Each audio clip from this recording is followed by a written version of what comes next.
I went to Santa Barbara City College. You know, you know, I had developed a cadre of friends from the theater. And everybody, when we started to graduate, everybody said, well, where are you going to go? What are you going to do? And a lot of them said, well, I'm going to go to Santa Barbara City College. And I said, well, okay, I want to go where my friends go. So I went to Santa Barbara City College. Then one day they all said, hey, you know, we're thinking about going to the American Academy. American Academy, what's that? That's an academy for actors, American Academy of Dramatic Arts in New York. Really, you're all going there? Yeah, well, I want to go there too. So, you know, I was just following my friends. I really wasn't following to be an actor, although I was, but I hadn't made that decision. I just wanted to be around my friends. And then I got seen in a show called Philadelphia, Here I Come with Brad Davis, and we both shared the Best Actor award for that year. It was the first time they'd split the award. And talent scout at Universal Studios, Eleanor Kilgallen, saw the show and asked me to come in and asked me if I wanted to sign a contract at Universal Studios. And I was very dubious about it at first because I would be leaving my friends. You know, I had kind of hung out with them now for years, and I also felt guilty that, you know, a lot of them were doing the same play I was doing, or a series of plays, and I was the only one that got picked, and I felt kind of guilty about that. And plus, I wanted to suffer for my art, and honestly, I felt like I had sold out. But I was homesick. I wanted to go home. And I remember asking her, I said, well, will you pay for the ticket to go back to California? I said, like, I'm, you know, 20 and stupid. She said, well, of course, you know. And I said, round trip? And she goes, no, this would be a one-way trip. And I said, oh, okay, all right, I'll do it. And so I actually went home to Santa Barbara and I hung out there. I was so immature and so non-professional. I just was so glad I was home. I don't know whether I thought that they would just like pay my way there and just forget about me. But they finally called and they said, where have you been? I said, well, I'm at my mom's house in Santa Barbara. They said, well, get your ass down here.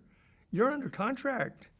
And so I said, okay. So then they said, no, none of this commuting back and forth from Santa Barbara. Get yourself an apartment.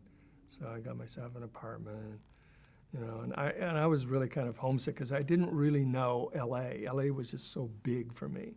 I really wanted to be back in Santa Barbara. But slowly but surely, and I think they knew that too. So they were always having me, you know, kind of buddy up with these other, some of the other kids that were on contract, all the contract players. And finally, me and this one guy, we really hit it off. Bob Pratt, he was a good guy, and we kind of hit it off. And so then I thought, well, okay. Then I met a girl. Things started to get a little bit better, and then and you know, so, and plus I was getting, you know, little bit parts here and there, and I was kind of leading my way up until I got the show. Well, talk about some of the bit parts that you had during that period. What was the very first TV appearance you made? Do you remember? Matt Lincoln. I had 2 lines. I was getting married, and they said, you know, will you take this woman? And I said, I do. And we're out on the front steps of the church, and this guy next to me said, enjoy your honeymoon. I said, I will. So those are my first 2 lines. I do and I will. They were just kind of grooming me for something. Although I didn't know that, you know, I thought it was my talent that was getting this. Nah, you know, Universal was pulling the strings all along. You know, like the second thing I ever did, how bizarre is this and how ironic. The second thing I ever did, I played an ambulance attendant on McLeod. Yes, McLeod. I played an ambulance attendant, and my first line on that show was, my only line, he'll live. Everything was like so new to me. I was afraid to walk across the floor for fear I was going to step on some cable, you know. Everything was so bizarre to me, and I couldn't just grasp a lot of the things that I wish I could have grasped. All I remember is I was scared every time I went there because everybody else was having a good time and they were all so good. And when it came to me, I'd go, "He'll live," and I always felt so stilted, you know. But whatever I was doing, it was okay, I guess, because they kept having me come back.